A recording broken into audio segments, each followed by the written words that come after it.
Hello world and welcome to episode 17 of The Top Split. What a treat we have today. My guest was none other than Mr. Marcos Ambrose. As most of you will no doubt be aware, Marcos is a former professional race car driver who is probably best known for winning 2 V8 Supercar championships before making the big move to the world of NASCAR, where he went on to become Australia's most successful driver. Arguably, his biggest successes in NASCAR were on road circuits, where he won races at Watkins Glen on multiple occasions in both nationwide and cup cars, and took a win at Montreal in the nationwide cars. Although I imagine being competitive and successful on that stage will have had many rewards beyond those victories as well.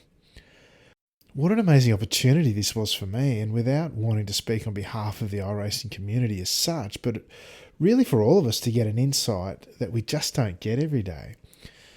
I have to make a couple of apologies up front. Firstly, I am not the best at interviews. There'll be things that as you're listening that you no doubt would have loved to ask or for me to ask.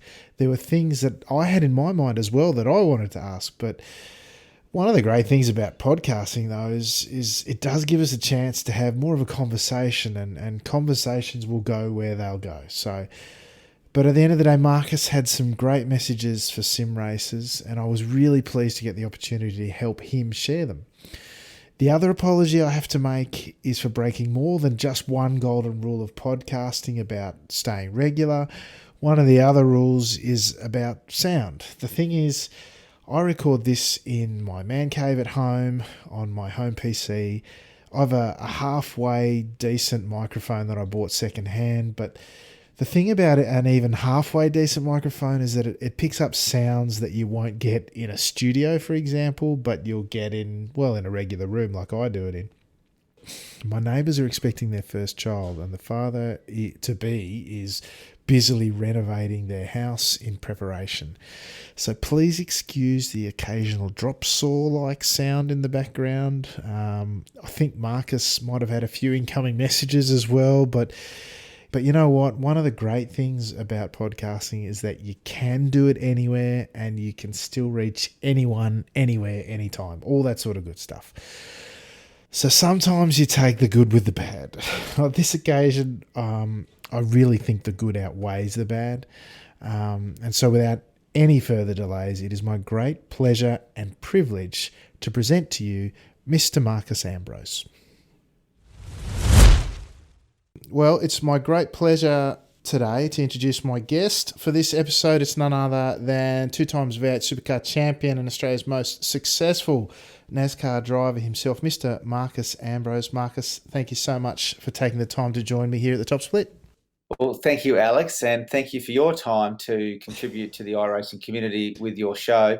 You're about as reliable as a Chinese watch, I must say. You're very consistent with what you do with your podcast, but when you do content, I enjoy listening to it. So I'm an avid grassroots motorsport fan. I really appreciate and like to support grassroots racing. We've talked about a little bit about this, outside the podcast, but I really enjoy watching people, get a kick out of iRacing, because it is really grassroots racing at its best. It's got a low barrier of entry. People can do podcasts like yourself to get content out there and share, their love of the service and racing in general. So I'm happy to support you. Congratulations on your show. Be nice if you're a little more consistent, because I can't go jogging if I can't listen to your show. So I've ended up having to listen to Alex Jones now, who's a notorious podcaster from the States that is full of conspiracy theories. So I prefer listening to iRacing podcasts over conspiracy theories when I'm doing my exercise. Yeah, mate, I appreciate it. You're right. I am pretty inconsistent, and it's one of the golden rules that I think I mentioned to you in a message before that I break. There's a couple of them that I break, but look, I originally set the goal of monthly, then we went to fortnightly for a little while there, and I'm hoping that this new year brings a bit more consistency. So I'm hoping I can meet that goal. It's funny you say Alex Jones. I was just listening to him on Rogan this week.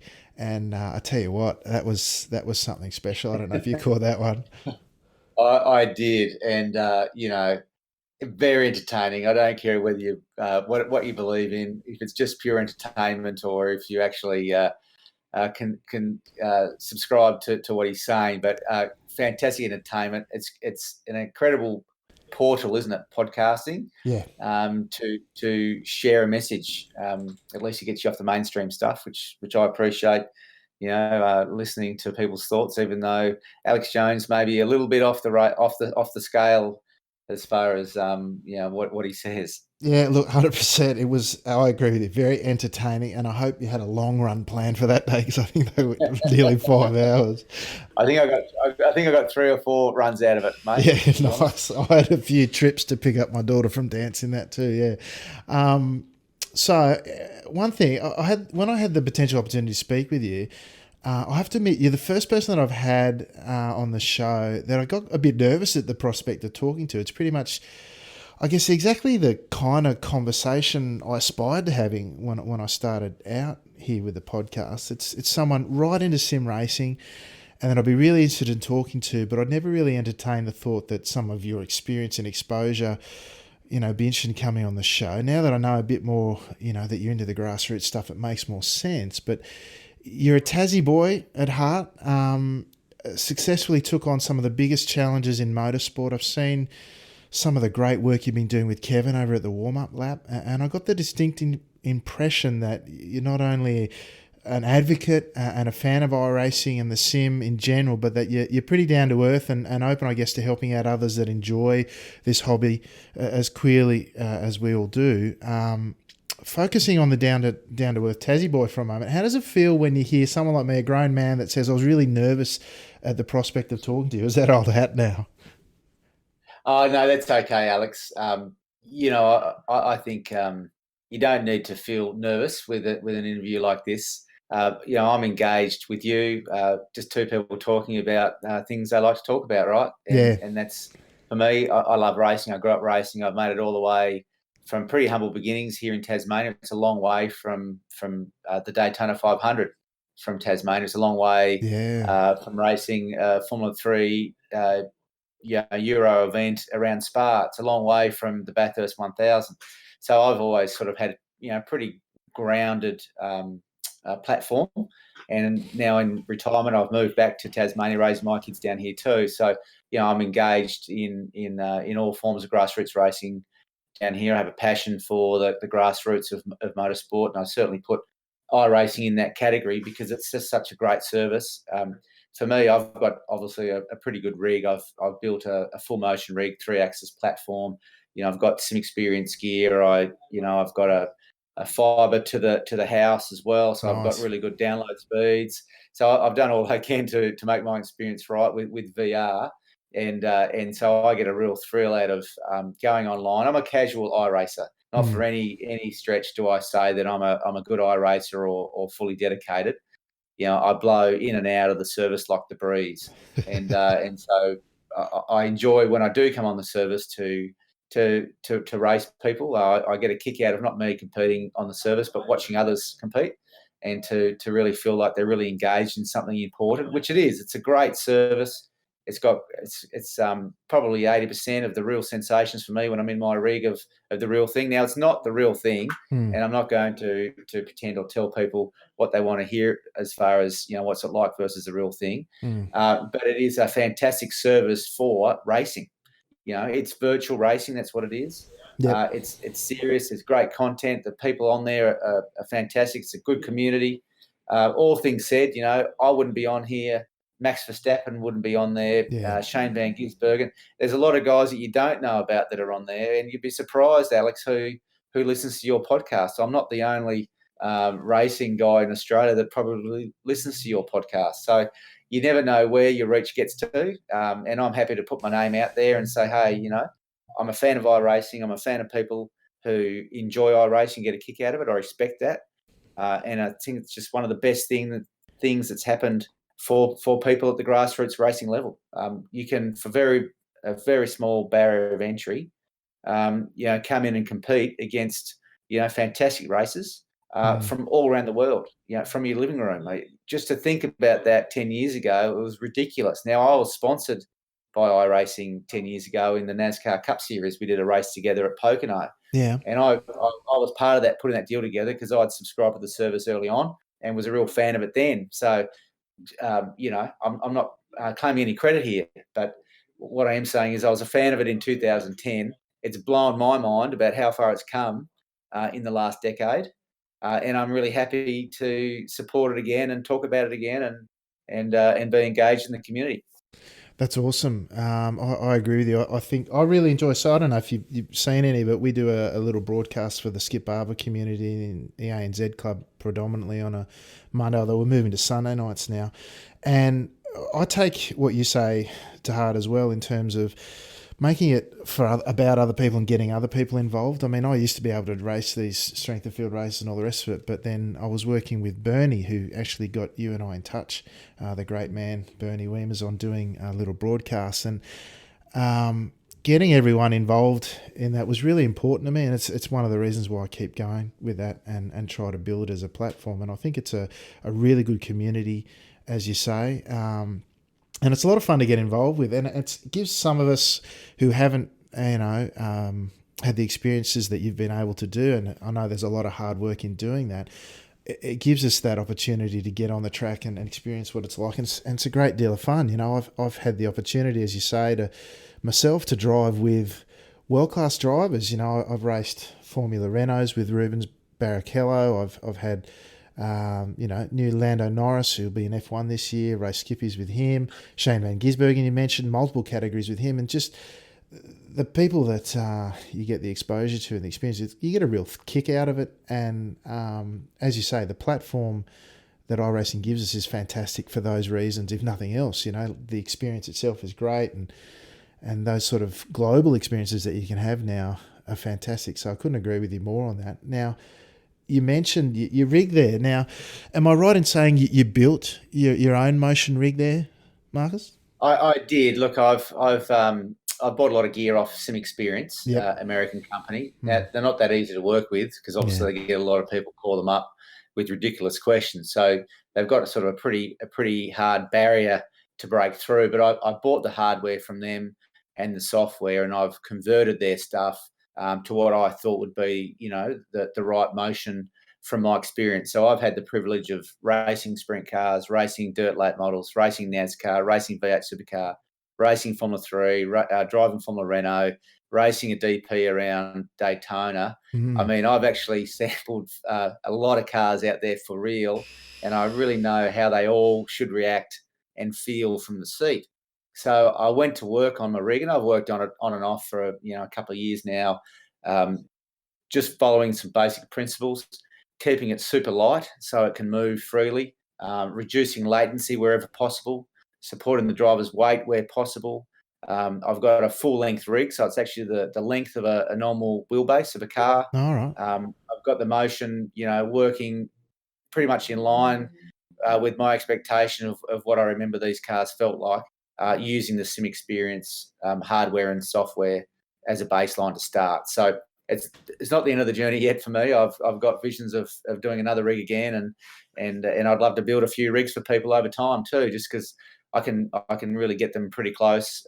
And what you can buy on the open market, from my perspective anyway, you're either paying too much, way too much for it, or you can't get it realistic. And so I just sort of went to town, got the welder out and cut a bit of metal around, and have been sort of just backyarding it for the last couple of years, and really enjoying that side of it too, because it's allowed me to learn a lot about how this stuff works and how to make it all better. And it's certainly one of those areas, I think, that you don't quite know where it's going to end up. You don't know where iRacing is going to end up anyway. All these third parties are coming in trying to do things like Race Spot and GSR TV are great examples of trying to do broadcasts. Guys like yourself, Alex, are doing podcasts and content. We've got Kevin O'Keefe in the warm-up lap, trying to do, be a content provider, tacked off the side of iRacing. You've got iRacing, doing sponsorships and big race series. You might end up, I don't know where nobody really knows where it's going to end up. And it's the same on the hardware side too. I think, we're at the infancy of where it's going to go. and we're only limited by our imaginations right now because the technology's come a long way, and it's as prices come down on things, we're going to have more opportunities to do better stuff. But I've certainly enjoyed that path of building my own rig, and I highly recommend that other people do the same thing. But So, don't just put up with a with a piece of junk from JB Hi-Fi. Just get the saw out, and even if you make it out of timber, you can make a pretty cool rig for yourself. yeah, people do it, right? And I know the 80/20 stuff's really popular, and Yep. the fact that you got yourself out in the backyard as well, I mean, there's a creative outlet there. It must be very satisfying to sit in something that you've built like that as well. Oh, it is. It's pretty cool. When it works well. When it doesn't work well, it's frustrating. Yeah. Yeah, that's right. But also, I was listening to your stuff with Kevin over at the warm up lap, and I could hear you when you drive, and your voice was sort of inflected by the motion of the rig. I mean, does it chuck you around a bit? Oh yeah, I've got it cranked up pretty good, and I've got it moving really well. So I'm really happy with my motion rig and how it actually moves, and to do a serious lap around Bathurst, Mm, which is for the 12 hour that we did. I mean, it adds such an element that the motion rig adds. It makes it a lot harder, and that's why a lot of the pro guys, aren't running them. Right, the guys that are running at the very top aren't running the motion rigs because it adds another layer of complexity to it. And you can feel the bumps, you can feel the back of the car wiggle around and things that you don't normally pick up if you are running a static rig. So for me, I think it's definitely the next level for realism. It doesn't necessarily make you faster, but it makes you feel a whole lot more realistic. And there's a lot more going into your brain when you're driving a motion rig set up properly. So I really enjoyed it, and it certainly does bop you around. I found that for the 12 hour, especially with VR, a full fuel run, it's a lot of work. So I could do a double stint for sure, but not at 2 o'clock in the morning when I was trying to drive for Kevin. I was pretty tired. My eyes were falling out of my head, and I decided that one run after midnight was enough. it probably was at that stage. You've done some fairly hard yards there, and I had a couple of questions pop to mind out of that, but. When it comes to virtual reality, you run VR as well in your rig. You're a big fan of that? I'm a huge fan of VR. For me, it's a game changer. I know it's a little harder to spot your brake markers if you're doing it that way, and the the lack of resolution Mm, and the computer power it takes to run a VR rig. It comes with compromises. I'm not saying that it's perfect, but the immersion that it gives you is so much better for me. And so I'm a big fan of VR. But really, I'm actually holding right now, waiting for that next generation of VR to come out. I know there are some very expensive, high resolution setups out there, but just sort of waiting, hoping that they're going to come to market, something that's reasonably priced that gives you, more of a 3K or even, anything in the thousand range yeah. of resolution would be appreciated. I run a Rift. Suffer the same problems as most.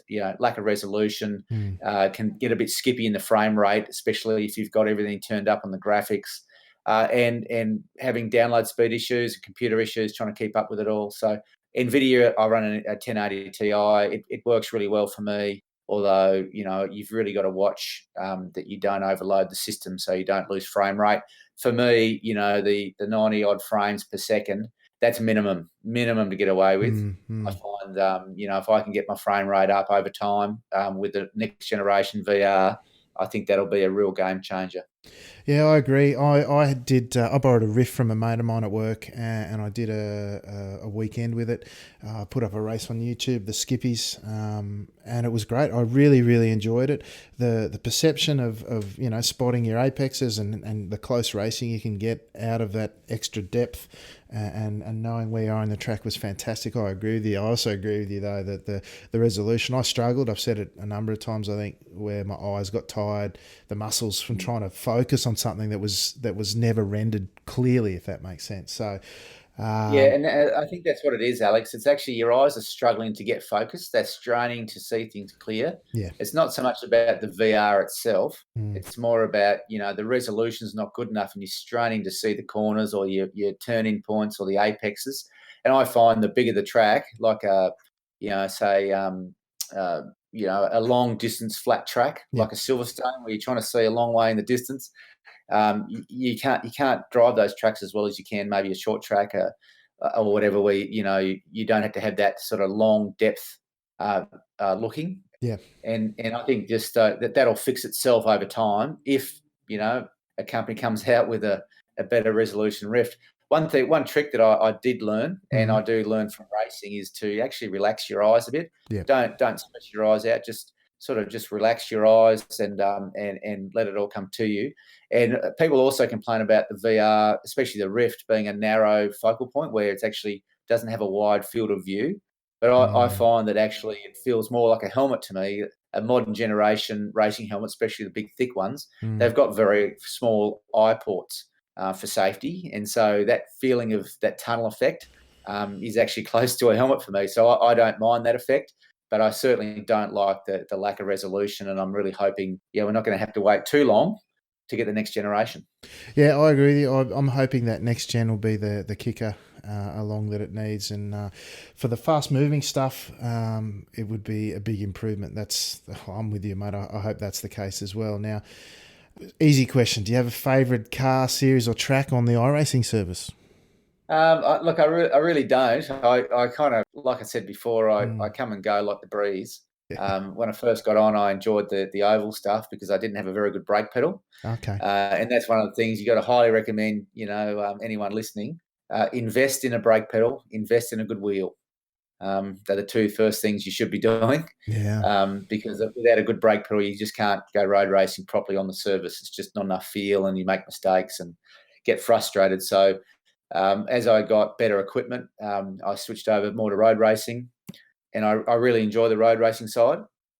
And I think that's where I've been playing at the moment. But of course, dirt's come out, and as each build comes out on dirt, it just gets better and better and better. So I'm really excited about the dirt side. Yeah, nice one. On my regular listeners will know I love the Skippies, possibly because it's an easy car for me to drive. I don't know, although it's hard to drive fast, as they say. I know you did some open wheeler racing in real life early in your career, Formula Fords and a bit of Formula 3, I think. While I was doing the rounds of the interwebs this week, I found a video of a much younger Marcos Ambrose and Oh, there you Jason go. Bagwana and it was like kind of like a behind the scenes interview thing going on after. It was sort of before and after a Formula Opel based Nations Cup. I tell you what, there were some young faces there. But did you, as far as the sim, have you done much time in the Skippy? I have mucked around with the Skippy a little bit, and I do enjoy the races. But I'm such a casual participator in iRacing that I really don't have a good I rating to Mm, get in the top splits. yeah. And so I get bored and switch off, which Yeah. doesn't help your I rating either. No, it doesn't. Or I end up, in too low a split for where I'm at on the service. So I have done a lot of hosted events. That's kind of where I really, because I don't have a lot of time to invest in the service. So I haven't worried about my I rating and things before. So I've just been doing mostly hosted sessions, which there aren't that many Skippy races in hosted. Yeah. And then, of course, I've now started doing these endurance events Hmm. with Kevin O'Keefe from the warm up lab, Yep. and that's a ton of fun, and that's really where I'm focused this year. I did the Bathurst 12 hour with him, and I Yep. really enjoyed the testing and the build up to that event to try and make the car better, and I enjoyed those open hosted sessions where everybody was in there getting ready for the races or for the big race. And then I'm doing the Nürburgring with him as well, so looking forward to that one. And so that's really where I'm going to focus my energies, just because I haven't got a lot of time to really work on my I rating. It does take a lot of discipline Yeah. and a lot of time to get your I rating up, and I don't have any of those attributes anymore. I tend to be never enough time and always short tempered. Yeah, well, the time is an element for all of us, I think. Um, but yeah, the endurance events, I've done a couple of them, and I really enjoy the team element of it. I know that racing is generally an individual sport, but having that team element around you on the sim as well, the driver swaps and everything, and sort of doing it for your mates as well is a great aspect to it as well. I can see why you could find that a lot of fun. But Yeah, if your viewers listening haven't done an endurance race, It really is a must do. It adds another element to it again, where when you set the cars up, you got to set them up for the night, the day, the heat, the cold, and so that adds an element to it. You've got to set the car up that all your teammates are comfortable. That's another really fun part of it. You get to interact with your mates on there as well. There's a lot of streaming going on, and Yep. as the race unfolds, you've got to be really disciplined and cautious, which is it doesn't happen that often on the service. If I do have a complaint about iRacing, it's the fact that people drive, way too hard, way too early, all the time. It's so easy to press reset on in iRacing that people tend to drive way over their heads all the time, and it can lead to either bad races where guy whops out half the field, or you just push too hard and don't respect the car that you're driving on the service. So when you do the endurance race, you've got more on the line, haven't you? You don't want to ruin your race, but you don't want to ruin your teammate's race, especially when you get long into the race. Like we damaged the vehicle at the Bathurst 12 hour with Kevin when I was in the car with less than an hour to go. So we raced for 11 and a quarter hours, and I got caught up in someone else's misfortune. And really, I had that racer's regret where for a couple of days afterwards, I'm like, man, I just feel so down about that I let the team down. And so that extra element of team racing really is awesome. And I got a real kick out of it. And I highly recommend, if your viewers are thinking about it, put a team together, get on the forums pages, find a team that you can run with, because it really is a good experience. Yeah, 100% agree. Excuse me. And I think that team element, as you say, is one of the biggest factors in enjoyment. Now, you mentioned setting up the car for the different conditions. Are you a fan of the new day-night transitions? I was a fairly, I don't know, I was a bit underwhelmed at the prospect of it. But once it came in, I turned completely the other way. I thought it was one of the best things that they've introduced in a long time. What was your take on it? I'm pleased you said that, Alex, because I listened to your podcast where you were very ho-hum Yes, I about was. it. And I knew what was coming. I just, in real racing, you just know, like, the weather is the biggest factor of the day. I mean, as a race car driver, you're always looking out the window to see what's coming. Are the clouds coming to do a qualifying lap? Is the clouds coming to make the track faster? As the night transition comes in, the car changes its handling. And that's the bit that, I cannot give high enough praise to iRacing for what they've been able to achieve with the realism of the vehicle dynamics. The way the car reacts to old tyres, light fuel, the weather changes now, the night time, incredible what they've been able to achieve. I'm still boggled about how they've been able to do that. I know there's a lot of math channels and there's a lot of work done behind the scenes, but they've got a lot of fantastic people behind the scenes that have real racing experience to mimic what is happening in real life. I think they've done an incredible job for their first go. It's only going to get better from here.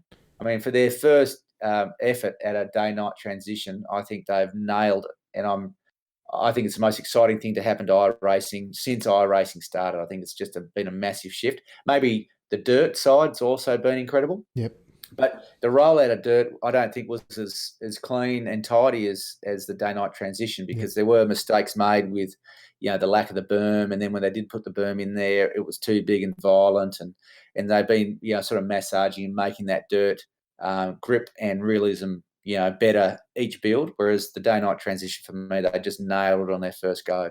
Yeah, I look, and I know, as you say, I was a bit hum about it, but I can tell you, after about 5 laps of Monza, the first week it came out, I think I was in a skip. I might have been in a GT car. But the fact that I was going through the first of the Lesmos, where traditionally the shadow stays there and you can use that as a reference, whether it be turning or braking or whatever. But the next lap and the one after that, you couldn't guarantee it was going to be there. You could feel the changes in how the car was responding. And I agree. It took me about 3 to 5 laps, and my opinion of it was completely turned around. And then to hear your enthusiasm for it, and what it means in terms of the realism as well. I'm a big fan of it as well. And so my opinion was very quickly changed. And And I agree as well. The fact that they nailed it so well the first time, and it's not easy to do in any game, any platform. Yeah, again, I give it 2 thumbs up as well. Yeah, I tell you what else is going to do too. It's going to help drivers because some guys, so say you go out on Forza 2 or whatever game you're playing back in the day. I mean, you knew you had to brake at X spot and you just do it every time, and that's kind of what it was. Mm, Uh, well, in real racing, it's never like that. You know, as your tyres wear out, as the conditions of the day change, you know, you can lose. You know, on an oval, for instance, around Charlotte, middle of the day sun versus a cloudy, overcast day can be a couple of seconds a lap mm, difference on a 1.5 mile, 30-second lap. And so you can't do the same thing every lap every time. And so it's going to allow drivers to actually, you know, react to the conditions more. And people have to understand when, you know, if you've braked at, say, the 100-meter mark for a corner on your fastest lap, doesn't mean you can do that every lap. Every time you log into the service, it might be different weather. You can't brake there every time. So you actually got to work out what the car can give you on the particular session and day and time. And so it adds a huge dynamic to even how you practice. You've got to come in with a different frame of mind, don't you? About, well, just because I did a 2-minute lap, you know, at 10 o'clock in the morning at the start of the practice session, after you've been out there for 45 minutes or an hour and the sun's come out and the track's hotter, you can't do those times again. But you have to keep setting your car up, don't you? So it's really forcing, you know, the driving on there and the way you practice and everything to change to react to the conditions at the moment. And that's what it's like in real racing. So I think that's a real win that you know, the day night transition's done way more than just give us shade on the track and headlights at night time. mm. It's actually changing the way that you're doing your practice. It's changing the way you're going out for qualifying. It's changing, you know, so many factors of what you do in the service, which really mimics real life. And that's what it's about, isn't it? It's about trying to get it as close to real life as you can get. So I think, you know, I can't praise it high enough, mate. And if you're out there driving, don't get frustrated if you can't do the same lap time, you know, every lap. Just go off the feel of the car and be in tune with the weather conditions and sort of learn to be happy, you know, to be happy Yep. with the car feel, even if you are 1 or 2 seconds a lap slower and you think it's all about lap time. It's actually not about lap time. It's about how the car feels to you as you're driving it. Yeah, I agree. I think it's. I enjoy the laps where I've enjoyed the feel of the car. I felt like I pushed it as hard as I can go without, you know, taking myself out. And combine those things together, and I think we're on a winner. I don't know if you've had a chance to look at the iRacing build that's come out this week, and the Skippies have actually got the latest tyre model applied to them. I did some racing last night, or some laps and a race last night. They put it on one of the new Charlotte Roval inner infield configurations, which, you know, you struggle to get out of third gear. You might have clicked into fourth just at the start of the lap. The rest of it was first, second, and third. Fantastic racing, and all the talk at the moment in the communities around this new tyre model, and what it brings. So there was you go out now and it's vastly different on your first lap to, say, your fifth lap, in terms of the grip, the turn in. You feel like you're driving a barge potentially on the first lap compared to how you can throw the thing around later in the session, or in your run at least. And I think those two things combined, if you throw in the track temperature, the weather conditions, and this tyre model and where they're heading with it, I think, you know, those things combined are going to be an amazing thing. And I don't know if you've had a chance to look at it, but I recommend hopping on board and having a look at that ASAP, because it's a lot of fun. Yeah, look, they just keep making the builds better, don't they? And the realism of tyre degradation and weather events at Charlotte Motor Speedway in a cup car, you might go out there for normally you would qualify there in a night session, maybe a 27.6 second lap in a cup car. You go back out for practice the following day at 3:30 in the afternoon when the sun's baking the track. You know, you're going to struggle to do a 31-second lap. So you're Mm. losing, just with weather condition in the real life, 3 or 4 seconds a lap.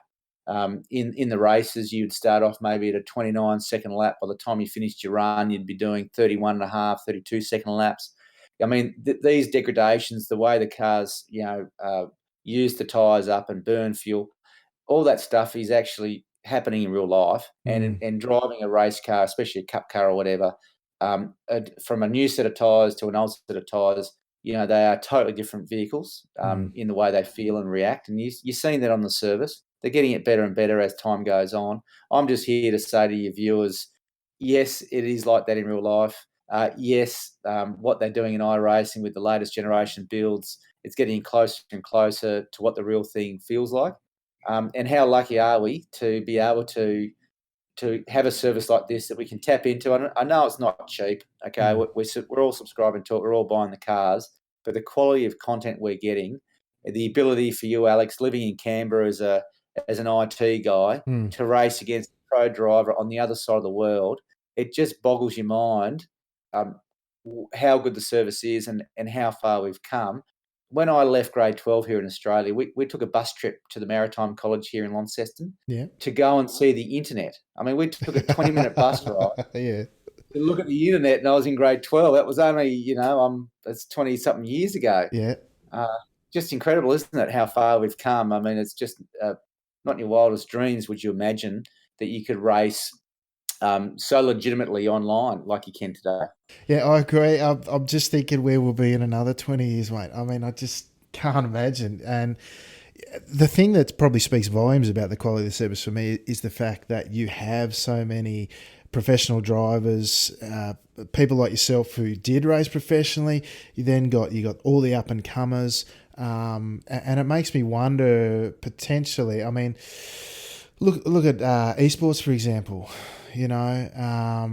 Broadcast races and streaming in general make me think about that topic of esports. You may have seen some of the really professional looking iRacing broadcasts. We were talking about RaceBot and those sort of big guns out there. We saw recently, I don't know if you caught any of it, there was an event called the World Fastest Gamer. It saw sim racers from all different platforms compete, with the winner actually got a contract with the McLaren F1 team as their full-time sim driver. Locally, we've got a similar concept going at the moment, I think, but it's going to translate into real track time in the Aussie Driver Search. I mean, I had Johnny Guindy on the podcast, who won the Nissan GT Academy, and he went from driving Gran Turismo in his local shopping centre to competing in, the 24-hour race in Dubai as a result. It seems to me that there's an increasing recognition of what goes on in the sim racing world, and whether that be because of the realism that we've been talking about, or the realisation that because of the skills, they're potentially transferable. What are your thoughts of the place of esports potentially and the crossovers with real life racing? Well, there's a lot of questions to answer there, Alex. So I'll try my best for you. And it's really, and it's a big one, right? I mean, the first thing, iRacing compared to other racing games. Yeah. I mean, it's the other games is like bringing a knife to a gunfight. I mean, iRacing just blows everything else out of the water. What I worry the most about is that we lose what iRacing is right now. iRacing is driver against driver, real drivers against real drivers out there racing each other in as most realistic as they can make a service, right? And that's because of John Henry, and it's because of the team at iRacing and the investment and the work those guys have done to this point. I really hope, because it is niche, okay? It's 80-odd thousand subscribers. The model's different to any other game out there. I really hope they make it work. I really hope that it works for iRacing. I really hope they keep it going, and that we don't fall back into the traps of a generic game, okay? Because it's such a unique service. So that's what I worry about. I don't worry about how good they're going to make it, or can they make it better. That's going to happen. You just hope they still have the momentum and drive to keep going that direction, okay? So that's my little sort of side note. Yep. Forget about the other games. I don't support any other game but iRacing. iRacing is the one for me. Yep. It is niche though, okay? 80,000 members. It's kind of hard to make that business case work. They do have to grow. There's talk about the AI cars and other bits and pieces coming into the service. We'll see how all that plays out. As far as racing on the service to then be a race car driver, or the comparison thereof, For me, I just say forget about it. I think people can race on iRacing to be the best on iRacing. There are guys on the iRacing that don't want to do anything but iRacing. I mean, it stands on its own. You don't have to compare it to, a driver going from online racing to real racing to justify what iRacing is and why people are engaged in it. It stands on its own 2 feet. It can be its own thing, and I really want to support that side of it. That we don't need to compare it, to real racing. We don't need those guys to transition. Now, if they want to be real car drivers, that's great. Let them go do it. But I've come from real race car driving back to iRacing, saying it can stand on its own 2 feet. You don't need to compare it all the time to real life, because it's its own thing. It can stand on its own 2 feet. So that's what I say about it. I wish those guys the best. I do know that to be the best online racer, you need attributes. To be the best real life racer, you need a different set of attributes as well as the iRacing ones. Okay. Yeah. You need to physically be strong and fit. You need to be able to handle fear. You need to be able to absorb adrenaline. You need to have, a really strong killer attitude. You've got to be a team player when you need to be. There's so much more. There's so much different attributes that you need to be the best in real racing that I don't think it's fair to compare a guy who's come out of iRacing into it. I don't think it needs to. We don't need to talk about it that much, even though it's fun to see guys sort of transfer one way or the other. I just sort of stress that iRacing can and should stand up, and people should be proud to say, I'm an online racer. It stands on its own merit. That's a really interesting point. I really like the point that you've made there. I mean, I look at other, I play other games at times, and I look at things like League of Legends where they've got a world championship that fills a stadium full of people that come and watch, 10 guys and girls go at each other to win the world championship in that. And it's televised, and they get millions and millions of viewers online across the world. And that concept that you mentioned, that the sim element of it can stand on its own as its own pathway, as distinct from a tool or a journey towards something else, is really important, I guess, and really valuable to those of us who, have no aspirations of or no possibility of following that pathway. You've really got something that's complete and end-to-end and fulfilling in of the sim line itself. That's a really a good point that you make there, Marcus. And Alex, let me stress that again. I've got friends of mine here in Tasmania who they've sold their race cars to buy better computer gear to go iRacing on. Right, and that's awesome. It's not that they didn't. Yeah, it's not that they didn't love car racing. It's just that they get a real kick out of online racing, and that's what they want to do now. They want to online race because they can. It suits them and their life and where they're at, and they're happy in that space, right? Yeah. And I think it's really important to just. We don't need to always be comparing against other esports or switching into real life race cars.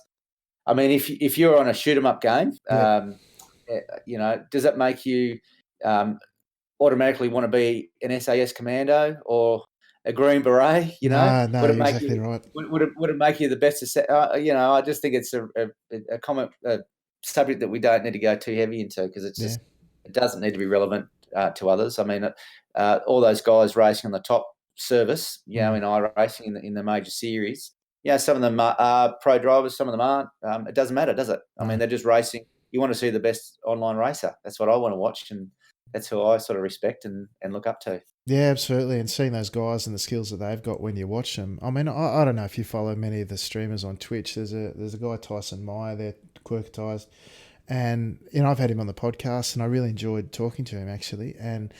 But what I've seen with him in the last few months is this, he used to drive around and have fun, and which we all do. And then he spent a time where he's just improved and improved and improved. And now I watch because he's skilled at this sim that we're on as much as anything else, and it's very enjoyable. You see some guys on there, pro guys or some of the VRS guys that go on, and I know one of the Australian guys will stream when he's doing setups for VRS and things like that.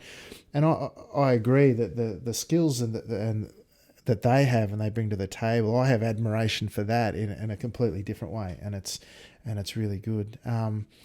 One thing I wanted to ask you about that you touched on some of the attributes, and it's if you'll indulge me a little bit about the fitness involved in when you were racing. I wore a heart rate monitor on stream a few times, only doing road races, and I'm a pretty calm. I like to think a little bit laid back. I think my heart rate maxed out somewhere between 110 and 120 at a like a critical moment, I guess. Usually it's sat around 80 or so, which given my resting heart rate's pretty low, it's about 60. I was kind of surprised that it got that high, if I'm honest. A friend of mine did the same thing at the same time, and he was like in the 130s, which got me a bit worried, but I thought it was probably physiological more than anything else. It did get me thinking on something I thought about quite a bit. I played a bit of sport and what have you. It's touched on from time to time in the real racing coverage, but modern drivers more and more seem to be more athletic, or at least very fit, if nothing else. I remember watching, I don't know if you saw it, there was a show on TV a few years ago when I used to watch free-to-air TV. It was called Australia's Greatest Athlete, and it pitted several of Australia's top sportsmen against each other. And Billy Slater, our rugby league fullback, Australian fullback, he took out the first two seasons, which it was a competition over a variety of different sports and what have you.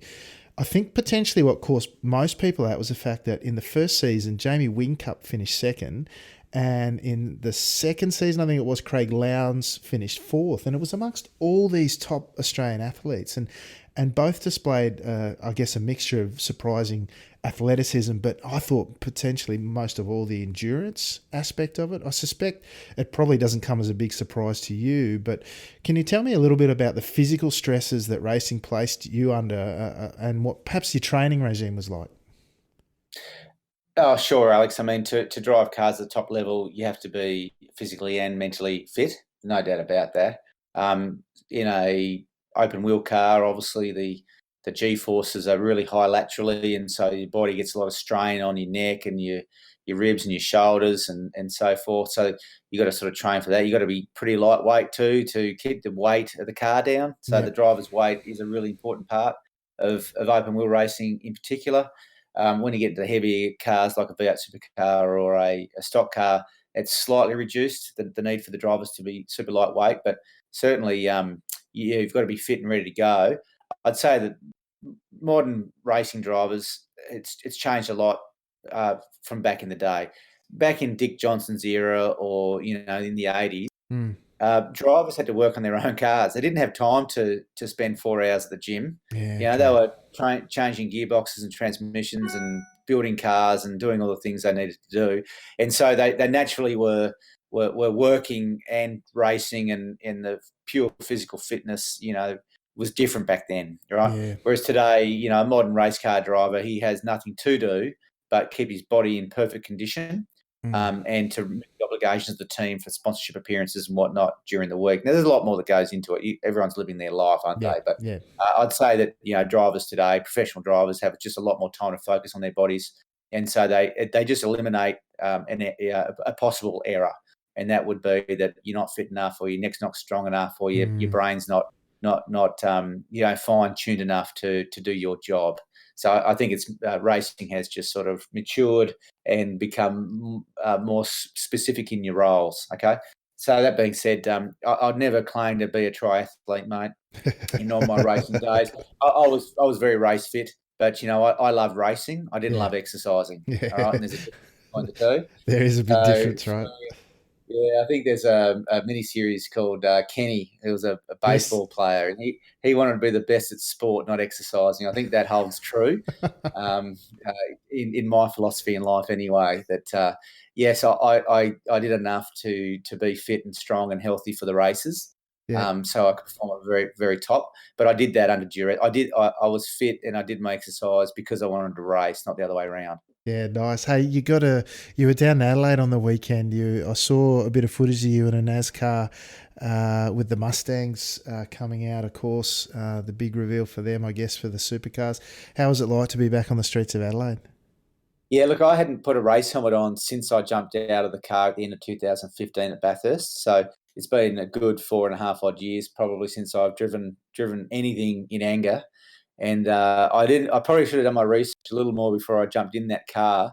It was Joey Logano's seat that had an insert from one Pablo Montoya that had been scalloped out, Right. And so, just even squeezing in there was a bit of a challenge. And Yeah. then I jumped in and took off and went down to turn 4 and thought, man, I'm going fast. What's this? This feels a lot faster than what I remember. And I thought I was driving an old Nationwide Series car that Oh.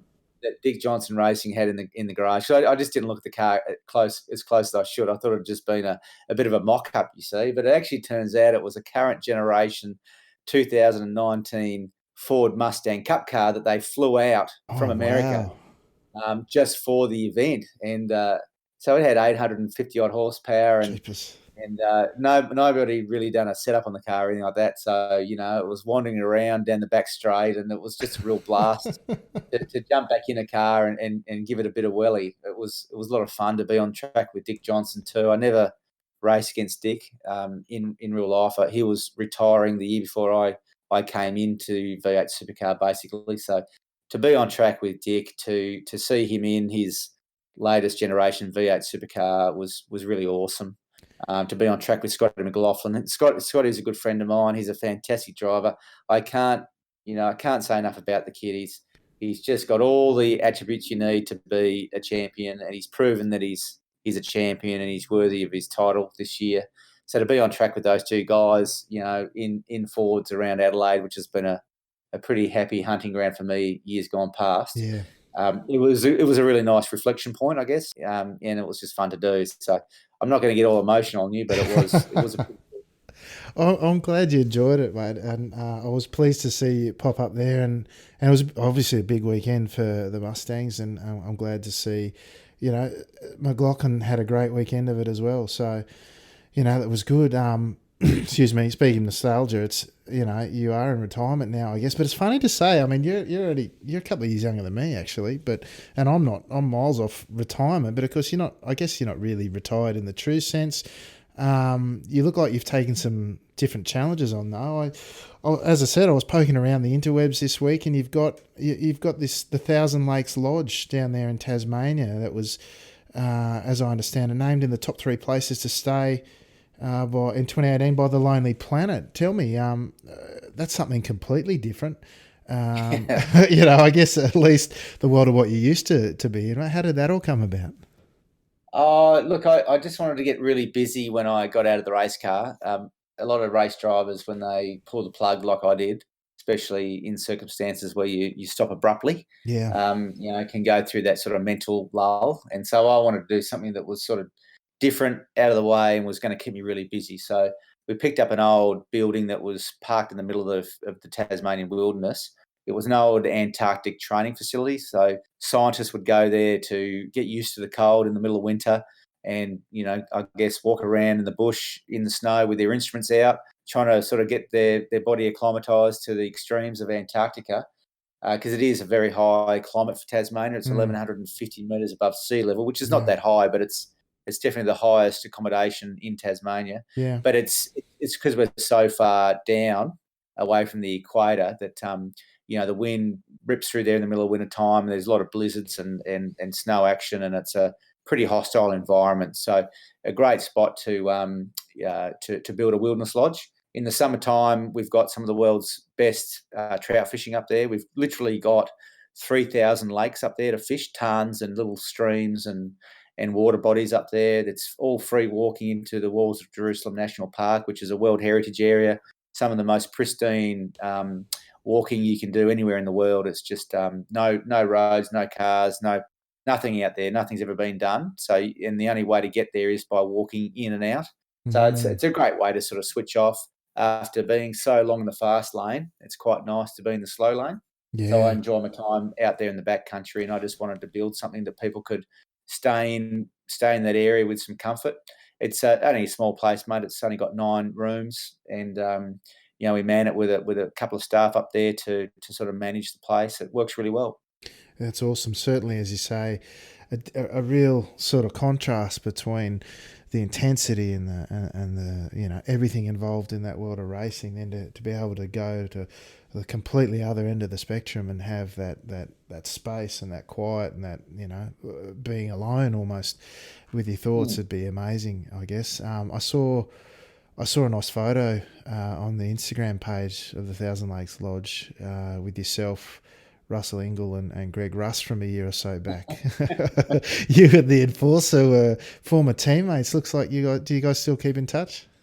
I do, and oh man, I nearly killed him that trip. I got to tell you, he was he was not happy. He had that look, you know. Sometimes you get that look from somebody, that death stare where they're so annoyed they can't even talk to you. Yeah, Well, that was Russell. So he thought he was coming to do a walk and was going to stay in the lodge, yeah, you know, drink some wine and I don't know, eat some caviar or something. So I got him up there and I got his pack organised. I said, righto, guys, you know, we're off for a 3-day walk yeah. and walk. Three days.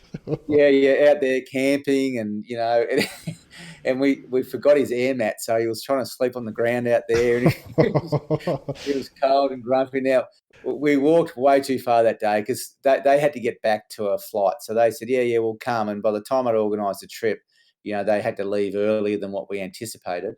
And so I stuck to the plan of walking them through. We were going to traverse some country. So we started at point A. Yeah, And we walked out the other side to point B and then got shuttled back to the airport, right? yeah, So we had to make it out. And when you're in that country, you can't call anybody. There's no phones, there's no nothing. Once you start, you're committed to get out at the time that yeah, you're going to get picked up. So I had to keep pushing them, and I had to get far enough on day one that we're going to make it out at the end of day two.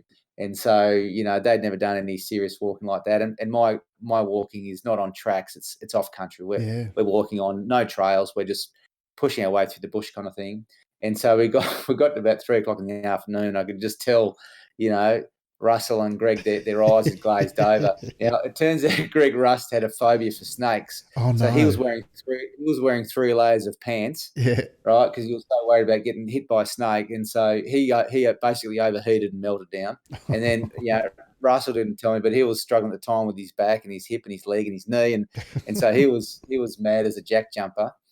And we got to the end of the day, and we got him up the hill, and because I was always telling him it's just over the hill, you know. And the next hill would come, and we had to go to another one because I was a bit lost. But we finally got to our campsite, and I got the tent set up for Russell, and you know, he was tired and hungry and cold.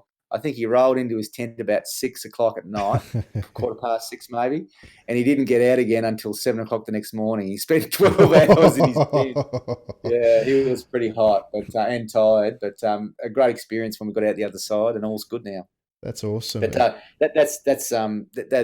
great adventures to do that. Just sort of not relying on anyone to create your own entertainment. Just getting out the back country, walking around, and creating your own adventure. That's what it's all about for me. Yeah, mate. And like I said, getting in your own headspace and giving yourself that time to reflect on things as well. But That's it. That's it. Yeah. listen, I know motor racing's a fiercely competitive sport, but underneath it, you know, I mean, we're just talking about your time there with Russell and Greg. I get the impression that there's a bit of a sense of community as well. Have you maintained any strong friendships like that since you've retired? Look, yes and no, Alex. I think you're right. Racing does have a community. It's a very tight bonded community, but you have to be in it, I Yeah. think, because it's just always moving, always on the go. It never stops. You're always going to the next race, next thing, and people do fall out the side when you're in the middle of motorsport. Like anything in life, if you're in a company and it's a really high stressful job and you're making a lot of decisions, you kind of think that you're really important in that space. And then when you actually, you know, remove yourself from it, it just keeps moving on. And so I knew that was going to be the case with racing. I was quite happy when I stepped out of that racing world that it was going to move on and just let it go to some degree. So Mm, yes, I stay in touch with a few people. It's great to go back to the racetrack and see people again and re-engage, but it doesn't mean that you need to hang on to it, if you know what I mean. And yeah. I think, you know, when Mark Martin stepped out of the race seat when I was over there, I found one of the all-time legends of NASCAR, Mark Martin, you Mm, know, and Tony Stewart. When they step back, you think, oh, the world's going to stop, but it doesn't. You know, no. they put another driver in that seat, and off it goes. And within a week, they're not talking about Mark Martin or Tony Stewart anymore. They're talking about the next guy and the next race and the next thing to win. So for me, yes, racing is a really tight knit family. I've got a lot of friends in the garage, both here in Australia and Mm, back in the States. if I end back up in that space and drop in and say good day. I've got a lot of friends. It's great to catch up with everybody, but it's not important to necessarily be on the phone every day talking to people from the past. For me, that's not how I tick. Yeah, absolutely. No, that's great. Well, listen, I want to say thank you very much for taking the time to speak with me today here at the Top Split in the context of our sim racing discussions, at least, which is ultimately what we're here to talk about. Are there any final thoughts you'd like to share with the broader iRacing community? Look, I do. I have something to say to anyone that's bothering to listen this far into the podcast. Just support the people that are supporting what you guys like to do. If you like iRacing, just remember the good things that iRacing do. Don't pick up all the negative bits. Think about the positive bits. Support iRacing where you think it's appropriate. Just remember the good things that you get out of the service. Remember guys like Alex. Remember guys like Kevin O'Keefe, V8 Scops, GSR TV, SimSpeed, Race Spot, all these people that are putting content out there, making iRacing a bigger and better service by adding, fresh angles and elements to it. And if you are like Alex, get yourself a Patreon account, get some kind of account, and just contribute. People need to either contribute with positive energy or contribute with, a bit of donation money. Let's just keep it going. I mean, I look at RaceSpot TV and Bernie Weimers, who had a great little thing going here for a while. You got to support these guys, otherwise it's going to fall away, and we won't take advantage of what we've started. I'm a big fan of iRacing, a big fan of the people that are around it, the community that's around it, the things people are trying to do to make it better. I mean, just stay positive on it and just support these guys. To try and make it as good as it can be, and try and work together, because I think we're in the infancy of what it could be, and I just want to see guys like yourself, Alex, and SimSpeed, and these guys who are putting a lot of time and effort into it get rewarded for their efforts. Okay, because it's not about making anybody rich; it's just about keeping it going and keeping people in, and that's what I like to see. And that's why I support you, Alex, with your podcast. That's why I support Kevin O'Keefe as well, and the warm up lap, and I really want to support grassroots racing. I go to the speedway racing. I help my mate who's got a dirt car. I love going out there and seeing those guys. Racing at its purest, when it's not influenced by money and fame and prestige and TV, right? And it's the same here with iRacing and online racing. I get a real kick out of seeing people enjoy it. That's what it's about, isn't it? It's about, content that you enjoy. It's about getting online and enjoying what you're doing. You don't need to get mad and frustrated and get the shits with it. Just keep it all in perspective and support people who are supporting iRacing and trying to do things that make our experience better.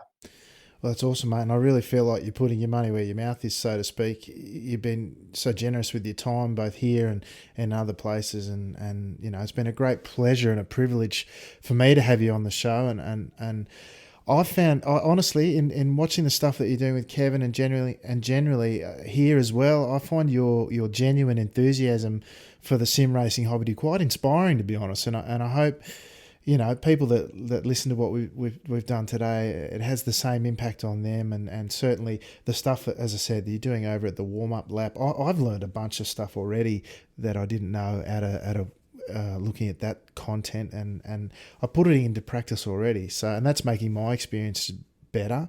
And so I wanted to sort of reinforce and encourage you to, keep going with that, because that's awesome as well. So yeah. Thanks, Alex. And we're going to do that. I'm actually getting Kevin out on some dirt tracks coming up. Nice. We're going to teach him how to do dirt. And there are some clear techniques to make yourself, a more competent dirt racer, not only to keep the car on the track, but to race better and to learn how the track changes and what you need to do to keep up with the track and things like that. But let's just leave it on this note. I guess what I can say, people look for justification or validation of what iRacing is. And I get the same question time and again. I hear people talking about it on your podcast and whatnot. They're like, is it close to the real thing? Is it cool? Is this a real thing? Is it great? I mean, I can tell you from a pro racer's seat, someone who's raced these cars all around the world, made a career out of racing. iRacing and the service is fantastic. Spending time on the service is completely justified. It's a ton of fun. It's got amazing realism, and it's the real deal. Okay, and no one needs to ask any more questions about anything about whether it's worthy. Okay, Yeah. the service is worthy. It's fantastic fun. The joy factor, the realism, it's all right there. Let's just all enjoy it, eh? And not worry about whether we should be proud to tell our mates that we go online and iRace. I am, as a pro racer. I'm happy to go tell anyone that asks me, "What are you doing?" Well, I'm not racing, real life anymore. I'm online racing. That's what I do, and I tell people about it because I'm proud. I'm proud to say I'm an iRacer and I'm an online racer. So don't keep it in the corner. Don't hide it. Tell your mates about it. Get your friends talking about it. Let's get more people doing it because it's such a low barrier of entry. Don't complain about the cost of the service. I mean, it's the cheapest racing you'll do anywhere in the world at any time in history. It's the most affordable way to go racing. So let's just leave it at that. I'm a big fan of it. And go out there and tell your friends about it. Let's get more people on the service. Beautiful. Well, thank you so much, Marcos Ambrose. Your time has been, completely, totally appreciated. And I think the message is awesome as a result. So thank you once again. Thanks, Alex. Cheers. Well, there you have it. That was my conversation with Marcos Ambrose. What a great message he had. I mean, after speaking with Marcos yesterday, I spent some time listening back to our conversation and trying to edit out some of those background sounds. Sorry about that again. Then last night I hopped onto the sim and I jumped into the new Skippy after the new build, and I streamed a few races. I'll save my thoughts on the changes that have dropped in the new build for the next Flash and Dash podcast with AJ, but what I will say is that I jumped into the car and I raced and I just had fun. Partly, I guess, because there's no pressure in so much as that it's week 13 and unofficial racing, and that's generally always just a bit of fun, but also because I felt somewhat liberated by what Marcos had said about sim racing versus real racing, for example, and for all of us to value what it is that we are able to do on the sim. I felt like I remembered what I do this for, and that primarily is to have fun. I had a couple of mates in Discord in the race with me, a bunch of people in the Twitch chat, and we're all just having a few laughs and a great time racing cars. That, my friends, is what we are here to do at the end of the day. However far you want to go with your iRacing, whether you want to be a pro license holder competing with the best in the world, or you want to hop in a car and go door handle to door handle in the Rookies series, I mean, good luck to you. The door is open. You just need to walk through it. If nothing else comes of my opportunity to speak with Marcos Ambrose, I hope that anyone who listens to it will take a moment to just think about why they race on the sim. You might be an up-and-coming real-life pro wannabe and use it as the great tool that it is, or, like me, you hold no such dreams and you just enjoy the fantastic opportunity to drive realistic representations of real-world cars with a really good community. Make of it what you will. There's something there for all levels of enthusiast. Before I go, I want to recommend to you once again to go check out Kevin O'Keefe's YouTube channel. It's called The Warm-Up Lap. I'll leave a link in the description of the podcast. As a further testament to Marcos and his passion for getting people involved in sim racing at all levels, he's worked with Kevin to produce a number of great videos talking about how to drive road and oval cars. There are some things on setups in there as well. And I can't think of anyone better to run you through how to get around Bathurst than Mr. Ambrose, who spends the better part of an hour with Kevin in their preparation for the recent iRacing 12-hour event. Best of all, there's more to come, as you heard Marcos himself say to me during our chat. If nothing else, you cannot be anything but impressed by Marcos and his enthusiasm, his genuine passion for getting people involved and using his influence to support entry-level racing and iRacing. It's infectious. I mean, I can visualize him at his home, in his home-built motion rig, grinning from ear to ear as he fanged it round the mountain in the 12-hour event, thinking, how good is this? To hear the same emotion in his voice that he expressed about the race and how it affected him days later, still playing it over in his mind. And haven't we all done that? He spoke of it in terms similar, if not exactly the same as I imagine he would have about his time in professional racing. It's that level of immersive experience that we get with iRacing if we choose to embrace it. That's one of the key points I walked away with, to go with a reminder about the value and fun that I find in the sim.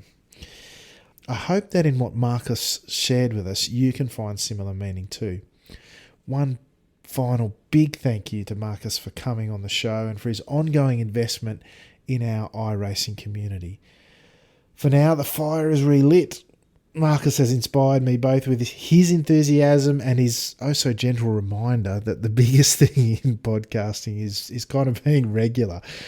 Well, here's to working towards that goal this year. AJ and I will be back in 2 weeks' time, pending me letting him know that, of course. AJ, this is me letting you know the podcast. We're doing it in 2 weeks. We've got heaps to talk about in the new build and Sunday Night Lights as well. Speaking of which, the move to Sunday night, that's happening starting Sunday the 17th of March, where the Sunday Night Lights caravan fires up for the first time and heads to Summit Point, where the new Skip Barber cars with the new tyre model will be on the airwaves for the first time. So keep an eye out on the Skip Barber forum, on the iRacing site, the Top Split Facebook page, and of course the topsplit.com. And make sure you join us in the Top Split Discord server. I'll leave a link in the description below, where our great little community races and discusses all things iRacing and Sunday Night Lights. I'm hoping for big things with the move to Sundays. More of the top local drivers, more of the top overseas drivers, stronger fields, and great competition built around the fantastic ANZ Skip Barber community. On top of that, you can join me on the Top Split TV Twitch channel, where I do my own racing a couple of nights a week, and the Top Split YouTube channel is where you go to see all the Sunday Night Lights broadcasts live and all the back catalogue of those races as well. A lot going on at any one time, and it's all for the community, by the community. For now though, thank you for joining me for this episode of the Top Split. Thank you to my guest, Marcos Ambrose, and to the great Top Split community. And until next time, ciao for now.